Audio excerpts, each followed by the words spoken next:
स्वामी तिथे तुझी वाट बघत बसलेत. इतक्या दिवस अंधारात होते, आता ते वाट बघतायत की तू तिथे यावंस आणि तुला महाराजांचा जो एक्सपिरियन्स आला मला तो शेअर करायचा आहे तुमच्यासोबत. म्हणजे माझी जी मॉम होती ती एक टिपिकल हाऊस आहे, जसे आपले सगळ्यांची आई असतात तसंच तिचं होतं की घर संसार जेवण मुलं सगळं तसंच. तर तिचं मस्त क्वालिफिकेशन झालं, कॉन्व्हेंट स्कूलमधून तिचं शिक्षण झालं होतं 10th पर्यंत. तर मला असं वाटलं की याच्या पुढे काय. सो आम्ही तिला इन्सिस्ट केले, एक गव्हर्नमेंट ऑर्गनायझेशन होतं त्याच्या थ्रू एक क्लासेस करवलं तिला फॅशन डिझायनिंगचे. तर ती ब्रायडल ब्लाऊज किंवा जे आरी वर्क असतं तसे तिचे क्लासेस होते बेसिकली.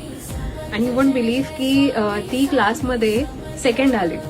माझं म्हणणं हे होतं की तू जे शिकलीये ते तू लोकांनाही दिलं पाहिजे. तर ती एक दिवस असंच मी डॉक्टरकडे गेलेले असताना मला समोर एक गाळा दिसला.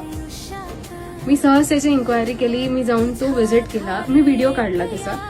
आणि मी त्या गाळ्यामध्ये, रिकाम्या गाळ्यामध्ये जो खूप दिवसांपासून बंद होता त्याच्यामध्ये एक स्वामींची फ्रेम दिसली वगैरे.